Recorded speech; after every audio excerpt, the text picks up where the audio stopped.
Hey everybody, Andrew here with another point. This is day 2 of my new series, Soulfood. So, um, in the past 2 days, I was kind of explaining my motivation to start doing the series this way, and also kind of explaining how I am leaving old patterns behind, old ways of doing things, old habits behind, old people, you know. And I'm trying to climb up a ladder. I'm trying to climb up a staircase to self improvement to become a better person. And on top of that, I was talking about how the system in place kind of makes that really difficult to do. And that's just a really blunt way of putting it because it's like, even though we all kind of know that at our core, it's like everybody in the whole world has managed to make it through the system without, dying. I mean, obviously there's people who are homeless, who don't have any money, poverty, and the lower class is ever growing, and the money that the middle class has is getting smaller and smaller. So obviously there's a lot of people that have troubles getting through the system, but as far as pulling off a decent living, it's pretty easy to say that it's possible. And so what I was just touching on is how, in my personal situation, every time I try to create my own way of doing things, it's unsupported by the systems that are in place, because the systems in place kind of want us to do things a certain way. They want us to make money. With that money, they want us to get a house. With that house, they want us to have kids so that our kids can go to school, so that our kids can eventually get jobs, and they can kind of help run the system when we get old enough that we get to retire. They get to kind of take our place, and it's always been in this kind of pattern of doing things. And I was just explaining how in my situation with creating my YouTube channel and stuff, it's pretty difficult to do the YouTube channel the way I want, to just spread my knowledge and stuff, because sorry, but for the surround noise, but yeah, it's kind of difficult for me to just spread knowledge, because there's no reasonable way that I'm going to get a lot of views with just crappy knowledge and boring content. But I'm going to do it anyways, because I know right now there's a change going on in the human psyche where they're not victims, where people are no longer being victims to their attention span, and they're instead going out there and seeking for knowledge that's going to help them improve their lives. And so anybody like that is going to still greatly benefit from my channel, despite the fact that the quality isn't that great, and despite the fact that I don't have cool thumbnails and everything like that. So that's what the last video is about. In this video, I'm kind of going to be on this similar topic, and what that topic is just how people make it out of poverty, how people make it out of the slums, because anybody in my generation particularly has listened to a crap ton of hip-hop, and even if they haven't been big fans of it themselves, it's been around them the whole time, so they kind of know the culture of hip-hop. Any generations above mine, my parents, my grandparents, and even their parents, they had a different approach to life. They were, in the generation before mine, it was kind of about creating a loving society and growing the country. And in the one before that, it was kind of about, that was like the hippie era mixed with, the real rise of music. So the culture was popping, and, entertainment became a huge industry in that time and stuff like that. But And that's not to say the entertainment industry hasn't always been big, because the entertainment industry is kind of part of humanity. It's like, what do people do other than watch? What do people do other than observe? And what do people want to observe? Pretty things, you know? It's like, from that point of view, what's the difference of looking out of your window and seeing, you know, a pretty backyard with a nice landscape and a pool, and, you know, having a couple of running across the field, and looking out your window and seeing two homeless people smoking crack in a dumpster? You know, really, they're not that different. It's just what you're seeing. But for some reason, one of them makes you feel rich and the other makes you feel super poor. And so the entertainment industry has always been decently big, even back to like Roman times, you know, because with the Colosseums and stuff, because that's what people do. We like to look at cool things, alright? And so with that in mind, I want to talk kind of about the two different kinds of people, in my opinion. There's the people who have learned to manage their money, manage their time, manage their energy, and manage their human, basically, and start from whatever level and grow it into something bigger. And the two different polarities, which are just opposites here, is that you know, you have like drug dealers. They budget their money, they budget their drugs, and they kind of, you know, don't really care too much about who they're selling the drugs to. They're like, I mean, yeah, they could get sick, they could die, it could mess up their brain, but, you know, I gotta make money, I gotta get out of the slums. So they sell drugs, some people sell guns, some people sell prostitutes, but either way, those people manage to get out of rank 1 and move up to rank 2, the two different kinds of people. They move from somebody who doesn't know how to manage their money, somebody who doesn't know how to manage their resources, and they turn into somebody who does, just by dealing, because they have to learn how to budget money. You know, you're never going to be a successful dealer if and this isn't just for drugs, it's for, like, you know, business too. You're never going to be a successful dealer if you don't, you know, budget your profits somewhat, because you need to make enough money to re-up. You need to make enough money to rebuy everything that you had. Say you have 10 cars. You know, you need to sell those cars for at least 11 cars worth, so that you can buy 11 cars. And then you can sell those 11 cars for 12 cars. And if you want to be a really good dealer, then you want to make a little bit of money on the side. So you want to make 12 cars, but you're only going to buy 11 cars, and you're going to hold on to the extra 20K.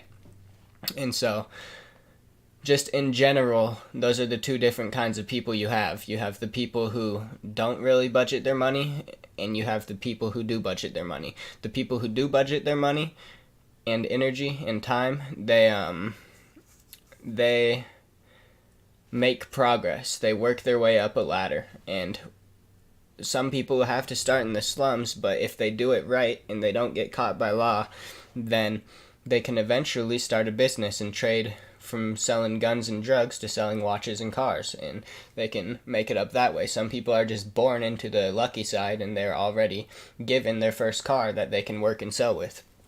But on the other hand of things, there's the lower level. And the lower level of people, they just buy. They just buy cars. They just buy movies. They don't make movies. They don't find a way to make profit off of movies, make profit off of cars. They just buy cars and they buy movies. And on this side, they just buy drugs and they just buy guns. They don't actually use those guns to make themselves more money. You see, they're stuck not trying to grow. I mean, at the end of the day, the idea is still to bring food home to their family. But is that all you want to do? Do you just want to bring food home to your family, or do you want to get your family out of the slums and switch from this polarity into this polarity? All right, and so I just think it's really interesting. This is really what I've been thinking today, is that it's really interesting how there's the two enemies. There's the poor people and the rich people, and they've been enemies for at least a century, if not all time. And on one side, you have people who budget their money, and on the other side, you have people who budget their money. And underneath them are the people who don't budget their money and just purchase the goods. And why do they purchase the goods? Again, we're all human, we're all people. We all need some kind of stimulation. We all need something to look at, something to give us pleasure, all right? And it just so happens some people get their pleasure from cars, some people get their pleasure from sex and guns and drugs. And so basically the point I'm trying to get at here is that as far as the hip-hop industry goes, it's always talking about the competition, you know? I mean, nowadays it's different. Nowadays, they're just kind of rich slobs. But when hip-hop was created, it was a bunch of people who were competing to have the most accurate message about the hood, about how it was. And anybody who didn't have a good enough representation of the hood, they weren't a good rapper. And because there was that competition, they were trying to most accurately represent the hood. And so on this side, the same thing applies in, you know, a similar way. It's basically just like people want to, you know, with their businesses, they want to try and outrank each other, because if they outrank each other, then people will be attracted to their product. And so it's the same thing with hip-hop, music, and the hood, drug dealing, and it's the same thing with any kind of entrepreneur-like business. It's you want to one-up your competition so that you draw the attention of the crowd, and the crowd is the people who don't know how to budget their money. And so I just want to kind of express that out there, because there's no reason these two parties should be enemies, because they're both people and they both do things the exact same way. And I mean, people have said that for years, you know, we're all people, you know, unity, let's work together. But nobody can explain why we're the same. And so, you know, I've just been thinking about that today, and I want to make the point very clear that we are the same, both sides, and we both do things the same way. The only difference is the law. The law says this is right and this is wrong. But the law also, 90% of the time, never experienced that side of life. So they don't even have the right to say that. They're pretty much just doing what they were told to do. They have a code. They follow the same law they're enforcing, basically, without ever questioning it. And so, yeah, it's like pretty much, you know, there's those two different groups of people, and one is considered bad and one is considered good. But really, at the end of the day, the good people are the people who manage to you know, balance their money, balance their habits, balance their pleasures with making progression. And just so long as you're doing that, you're going to constantly grow and you're going to constantly get bigger. So if you're like me, I my whole life pretty much hated the idea of budgeting. It's like, you know, why do I need to write down on a piece of paper how I'm going to spend my money when I can just do it all in my head? And so that's the street part of me talking, you know. I don't need to write something down on the paper when in the back of my mind I know, you know, if I'm gonna buy an ounce, then I'm not gonna sell the ounce for less than an ounce. I'm gonna at least make sure I make more than an ounce, obviously. You know, I need to come up, alright? And so just so long as you're making sure you're coming up, so call it, then you're making progress. The only other factor is morality, being a good person and being a bad person. Selling somebody a car, you know, from one standpoint, it doesn't hurt them, at least not as bad as drugs. But from another standpoint, you're taking away their money. You're taking away their ability to save their money and create something bigger. So, the whole hip-hop culture that we grew up with, if you're in my generation, is based around, you know, the way that the thug people work and the way that it is, you know, I mean, it's a crappy situation, but if you're a real G, then you're able to make it out of the slums and go from ashy to classy, as Notorious B.I.G. would say. But at the end of the day, it's just on the good side of the scale, instead of robbing their health from them, you're robbing their financial stability from them. And on this side, you're robbing their health and their financial stability from them. And so, most people say you got to do what you got to do, but from my opinion, there is a little thing called karma, and it's like not basically not as simple as do good things, get good things in return, do bad things, get bad things in return. But at the same time, it kind of is, I don't want to go into my deep explanation of karma, but it's like if you spend your whole life hurting people, then somewhere along the line, you're going to get some kind of comeuppance from that. And so I just want people to be aware that hurting other people, although it's part of the game, although it's the way people do things, in order to get ahead in life, you have to hurt the lower class.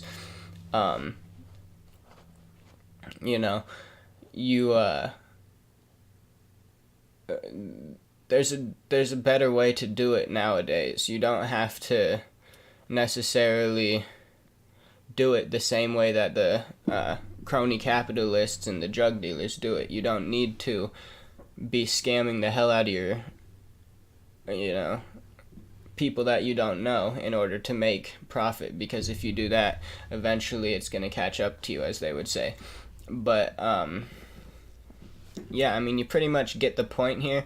I'm just trying to be a good dude and explain that if you want to make progress, you have to budget your money, you have to budget your time, and you have to budget your energy. You're going to make more profit if you hurt the people lower than you, yes. But I personally think that it's a good idea to not hurt those people and really, really, really budget your money carefully. And what you have to do is not spend so much money on pleasures, not buy so many cars. And if you buy cars, they're an investment. They have to be something that you're going to sell back. The same way if you're down on the streets, you can't smoke part of your product. You have to make sure you're using it only to grow, only to make movement. And I understand that's how the street is. Most of these people, they don't care about life. They're so depressed and they're so full of pain that they just want drugs and alcohol to make them feel better. So in one way, you're helping them out, you're giving them what they want, and that's the natural flow of life. If they're gonna pay for it, I'll sell it to you. But I just want you to be mindful of the fact that you're doing the same thing that they're doing in the real world, per se, but the only difference is the products you're selling are really, really dirty. So at least try and be mindful of the fact that you want to eventually stop doing this and eventually reach the point in which you can do this, which is, this is selling drugs, guns, and prostitutes, and this is selling reasonable, decent products, because either way, you're always going to have buyers who don't know how to manage their money, and they're always going to want to buy your product. So if you're an intelligent person and you're trying to move up in the world, that's how you do it. That's what the drug dealers, that's what the rappers, that's what they're all trying to get across to you, or to the world, is that you have to, budget, and if you budget, then you're going to grow. And it's simple as that. But just make sure you remember that morals do play a factor, and I can guarantee you that. And, if you don't believe me, at least I tried. But, yeah, I want to see people work their way over from the negative side to the positive side and make more personal progression and help bring their families out of the slums and into the real world. And although the real world isn't perfect, it's a little bit better than what's going on over here. It just so happens they're the same thing generally, but one side is only taking people's financial freedom, where the other side is literally taking their lives. And so I hope and I pray that one day we can not take advantage of our lower class, but no one's really figured that out yet. So until that day comes, I just insist that you work your way up over here, and then instead of just staying over here and growing and growing and growing like gangs and mafias and stuff, you eventually move over here and create a better life for your family. And that would be something that I would really like to see, and that's pretty much my thoughts for the day, what I've been thinking about and what I've come to the realization of. So I hope it made sense. I hope that you can get something out of it, and I hope that you can budget your money, time, and energy to create a better life for yourself. Alrighty, peace out.